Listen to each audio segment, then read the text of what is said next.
आपके विरोधी कहते हैं कि रविंद्र सिंह में कोई विकास नहीं करवा पाया, इसीलिए इस तरीके की चौतलेबाजी या नाटक करता है, इस तरीके से आंदोलन 2-4 महीनों में कर लेता है। हूँ बताऊँ था ना कि जो को कहता ना वो ना को कि थे एक कोई आए यहाँ लोगों बेड़ा बेसो यहाँ दुख दर्द ना और पीड़ा ना समझो।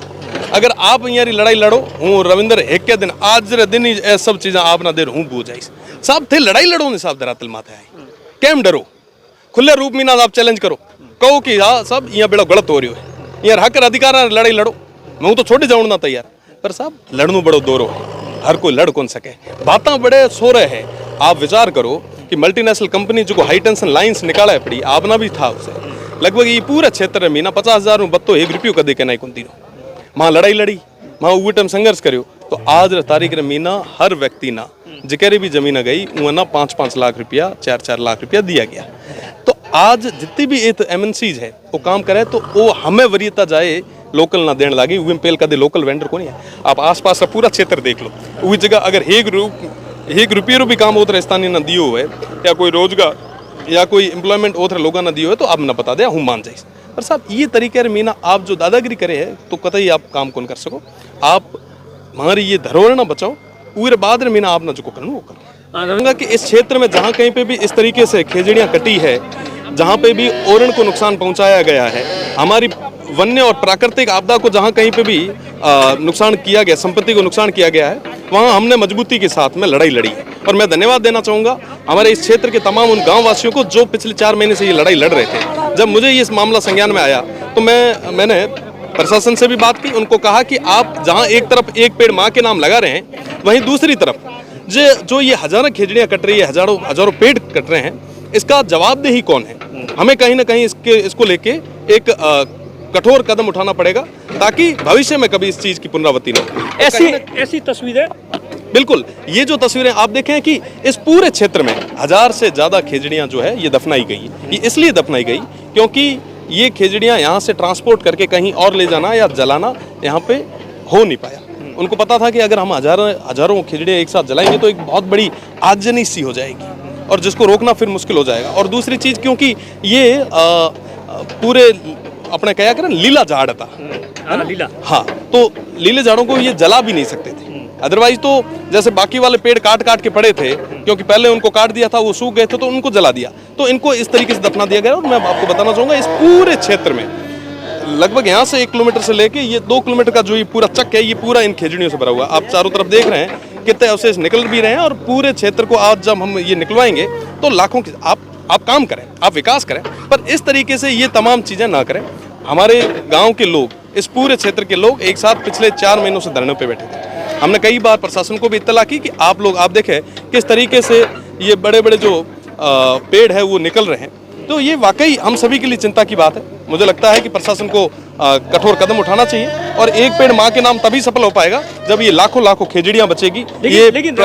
लेकिन देखिए सर हाईवे बनता है इस तरीके के प्रोजेक्ट आते हैं तो पर्यावरण का तो यही होता है। उसकी जगह कंपनियां ये दावा करती है कि साहब 1 पेड़ काट रहे हैं तो हम 10 पेड़ लगाएंगे। तो ये तो दिनेश जी मैं आपको बताऊं कि आप तो मुझे 1 पेड़ बता दो कि जहां कंपनी ने लगाया है अपने प्लांट में भी कहीं अगर लगाया है अपने ऑफिस के आगे भी अगर नाम का पौधारोपण भी किया है तो आप बता दें। एक जगह भी किसी तरीके की कोई पौधारोपण नहीं हुआ ना कोई बेनिफिट यहाँ के गांव के लोगों को दिया है।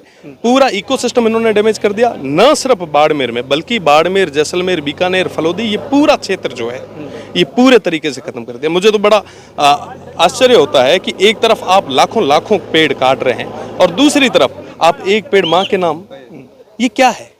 क्यों आप जनता को गुमराह कर रहे हैं। इतनी जरूरी है क्या साहब। देखो ये 3000 साल पुराने पेड़ हैं है ना। इसका आप जब इतिहास पढ़ेंगे तो आप पाएंगे कि साहब एक समय था जब यहाँ पे छपनिये का काल पड़ा था तब लोगों ने इसकी ये जो छाल है इससे अपना जीवन यापन किया था। आज के समय में आप थोड़े दिन पहले अगर मैं खेजड़ी की बात करूं तो 363 लोगों ने शहादत दी थी बलिदान किया था।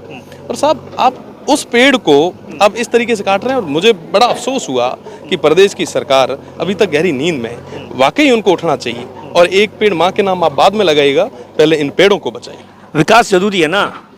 ये विकास है या विनाश है, ये तो आप ही बताइए, मैं नहीं कहूंगा। मैं तो आपकी जनता तो से, ये सब तमाम लोग जो आपको अभी देख रहे हैं, मुझे देख रहे हैं, मैं उन्हीं पे ये चीज छोड़ देता हूँ कि ये विकास है या विनाश है, आप ही तय करें। नहीं सर, एक चीज बताइए, जब एक जमीन जाती है तो कंपनी उसको पैसा देती है, खेत का भी पैसा देती है, पेड़ों का भी पैसे।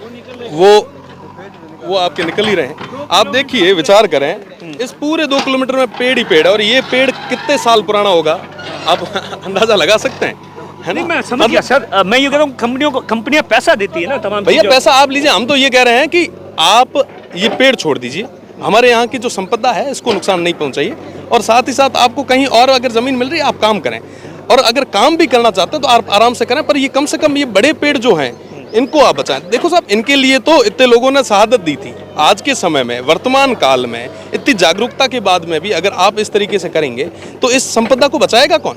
आपकी हमारी जिम्मेदारी है साहब। मैं कई बार जब पढ़ता हूँ, पुरानी बातें देखता हूँ, आप देखेंगे कि ओरण की बात हमारी हर जगह मेंशन की गई है। उस समय के लोगों ने, जब खाने के लिए कुछ नहीं था, फिर भी पशु पक्षियों के लिए, देवता के नाम पे इस इकोसिस्टम को मेंटेन करने के लिए, पर्यावरण को बचाने के लिए हजारों हजारों लाखों बीघा जमीनें छोड़ दी गई थी। आज क्या हो रहा है?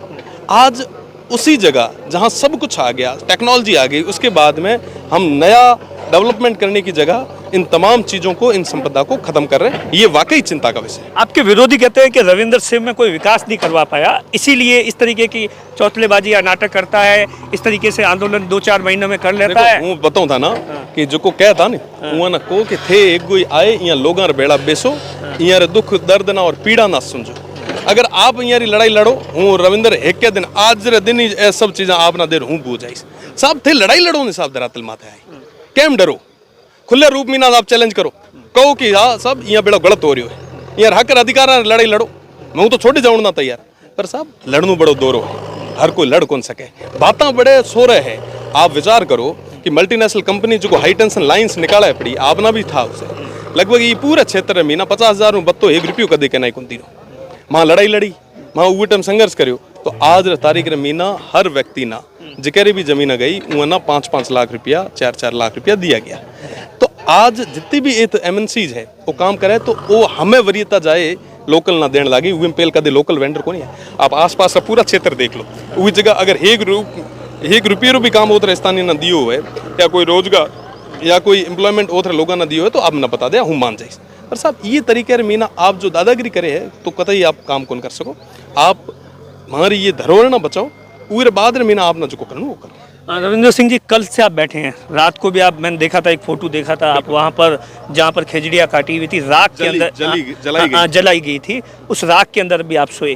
क्या मोटे तौर पर इस इलाके के लोगों की डिमांड है कि 4 महीनों से क्या प्रशासन ने इनसे बातचीत नहीं की, या क्या? देखिए, प्रशासन ने अगर बात की होती, कंपनी ने अगर बात की होती, इन ग्रामीणों के पास में आके इनका दर्द सुना होता, तो शायद आज हमें और आपको यहाँ आने की जरूरत नहीं पड़ती। पर इन लोगों की बात को पूरे तरीके से नकारा गया, इनको पुलिस की लाठी के जोर पे इनकी आवाज को दबाया गया, जिसकी वजह से आज हमें और आपको इस धूप में 50 डिग्री टेम्परेचर में खड़ा होके इनके लिए, इनके हक और अधिकार की लड़ाई लड़नी पड़ रही है। क्या लगता है कि इतना धरना प्रदर्शन आप कर लोगे, रात से बैठे हो, सुबह 2 बजे के आसपास बैठे हो, खेजड़ी तो फिर भी नहीं बचेगी ना? कैसे बचेगी? थाना एक चीज बताऊं, अगर थे नी लड़िया तो थाना कदे आने वाली पीढ़ियां याद को नहीं रखेला। आज हम पे जो को कर रहे हैं, मेहनत करना पड़ा, तो निश्चित रूप रे मीना आने वाले समय मीना खेजड़ियां री कटाई है जो को पूरे तरीके में बंद हो से प्रदेश री सरकार ना, और जयपुर और दिल्ली रे मीना बंद एसी रे कमरा में बैठो हुआ तमाम लोगों ना ठापड़ है कि वाकई में करा कीता जनता रो रोस, और आप सवारी अपना सवारी बात जो है उतनी तक पहुंचानी जरूरी है। हमारे एक दिन सुन मीना अगर दिल्ली आना ना ठापड़न लगे, तो मीना निश्चित रूप मीना सुन चाहिए, और ये हमारा लोग है यहाँ मीना तो आशीर्वाद दी हुए यहाँ वास्ते, यहाँ हक अधिकार वास्ते निश्चित रूप में मेरा बेटी। तो आपने बड़े अधिकारियों से या सरकार के लेवल पर कोई बातचीत नहीं की? पहले बताया नहीं कि साहब इस इलाके के अंदर इतनी सारी कंपनियां आ रही है, इतनी सारी कंपनियां आ रही है कि आप प्लानिंग तो करो कि साहब इस पेड़ों को कैसे बचाया जा सकता है? आपने कभी विधानसभा? मैं आपको बताऊं कि इससे पहले सदन के अंदर मजबूती के साथ में इन बातों को हमने उठाया भी था, भविष्य में भी उठाएंगे, पर बात उठाना और उसको इम्प्लीमेंट करवाना, ये पूरे तरीके से मुझे लगता है कि सरकार की बराबर ड्यूटी बनती है कि वो उन चीज़ों को इम्प्लीमेंट कराए। जब सरकार इम्प्लीमेंट नहीं करा पा रही तब हम लोग यहाँ पे आके धरातल पे ये लड़ाई लड़ रहे हैं। अगर सरकार ये इम्प्लीमेंट करवा देती उन तमाम चीज़ों को, एक आप तो ऐसा करें ना कि जो बड़े जो पेड़ हैं उनको एक तरफ करें। आपका तो ये कहना था कि साहब जो बंजर भूमि है उसको हम सोलर के लिए यूज करेंगे, तमाम चीज़ों के लिए उसको यूज करेंगे। जो खेती योग्य है, जहाँ पे पानी ठीक है, उन ज़मीनों को हम किसी भी तरीके से यूज नहीं करेंगे। आप देख रहे होंगे कि रेडाना का रण जो था हमारा, वो पूरे तरीके से इन्होंने MNCs को दे दिया। बाड़ेबा की एक बड़ी भूमि जो थी वो ये करवाने जा रहे हैं। रेडाना का भी हम लोगों ने लड़ाई लड़ी, कई बार जब पत्राचार हुआ, कई बार बातें हुई, इन तमाम लोगों को हमने कहा कि हम सब वहाँ पे जाके बैठ जाएंगे, आप ये गलतफहमी निकाल दें। जो अलवणीय है, जो लवणीय है उसको अलवणीय करके मल्टीनेशनल कंपनीज को सुपुर्द किया जा रहा था। वो लड़ाई लड़ी, तब आज के समय में ये होल्ड हो रखा है। साथ ही साथ आप देखेंगे कि बाड़ेबा के आसपास की जो बड़ी जमीन थी, वो जहाँ पे लोगों के घर हैं, उनको अनैतिक तरीके से दिया गया। मैंने चीफ सेक्रेटरी और CM साहब को कहा कि आप इस तरीके से ये ना करें।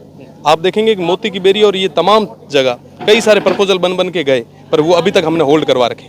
ये सारी लड़ाइयाँ मजबूती के साथ लड़ भी रहे हैं। ये इन तमाम लोगों की लड़ाइयाँ, ये मेरी अपनी लड़ाइयाँ हैं, ये मेरे लोग हैं साहब, इनको मैं छोड़ के नहीं जाऊँगा। इनके लिए अगर मुझे कहीं पे भी कुछ भी करना पड़ा तो पाँव पीछे नहीं रखेगा।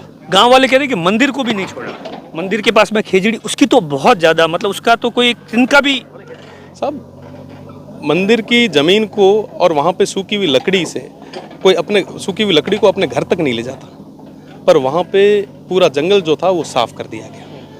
अब कई सारी और भी चीज़ें हैं, आप जब यहाँ पे लोगों से मिलेंगे, पूछेंगे तो कई सारी चीज़ें निकल के आएगी। निश्चित रूप से ये जो हो रहा है ये बहुत भयानक है, आने वाली पीढ़ियों के लिए बहुत भयानक है। मैं तो धन्यवाद दूंगा विश्नोई समाज के उन तमाम हमारे युवा साथियों को जो लगातार इस लड़ाई को लड़ रहे हैं, और उनसे प्रेरित होकर हम सब भी आज मैदान में हैं। निश्चित रूप से इस क्षेत्र को बचाना हमारी जिम्मेदारी। आप देखेंगे कि JCB तक काम नहीं कर पा रही है, और ये सारी जो लकड़ियां हैं ये बड़े बड़े गड्ढे खोद के इसके अंदर डाल दी गई है, क्योंकि ये यहाँ से निकलना, इसको ये आप देख रहे हैं, ये एक तरीके से लाल रंगरूमा एक खून है।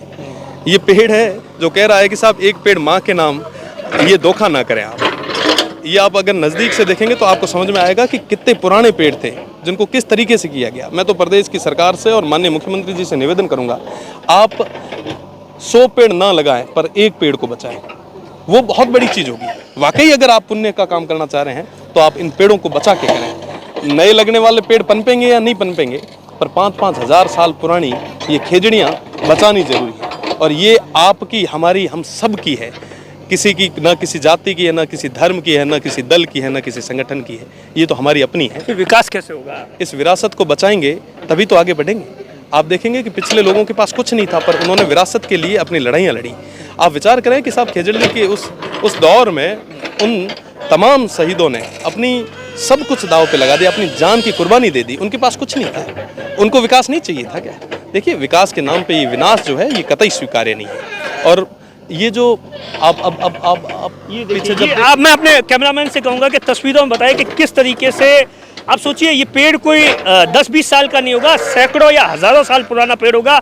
आज के समय के अंदर आपने देखा होगा कि सरकार है वो करोड़ों की तादाद में, इस बार भी मेरे हिसाब से सरकार का टारगेट है कि 10 करोड़ के आसपास है वो पेड़ लगाने का टारगेट है। लेकिन आप सोचिए 10 करोड़, हर साल करोड़ों की तादाद में पेड़ लगते हैं लेकिन पनपते नहीं हैं।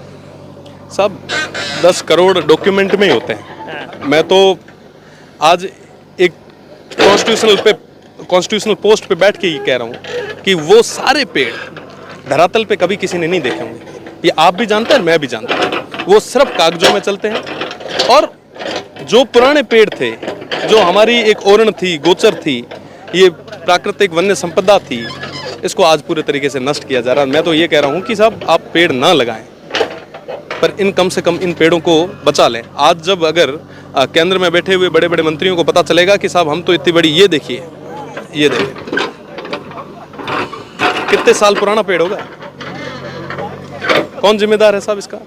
किसने काटी है? एक बार प्रदेश की सरकार ये बताए कि साहब ये पेड़ किसने काटे हैं, किसने यहाँ पे दबाए हैं। आप विचार करें कि थोड़े दिन पहले तक जब इसको दफनाया गया होगा, इन पेड़ों को यहाँ पे भूमिगत किया होगा, प्रशासन क्या कर रहा है?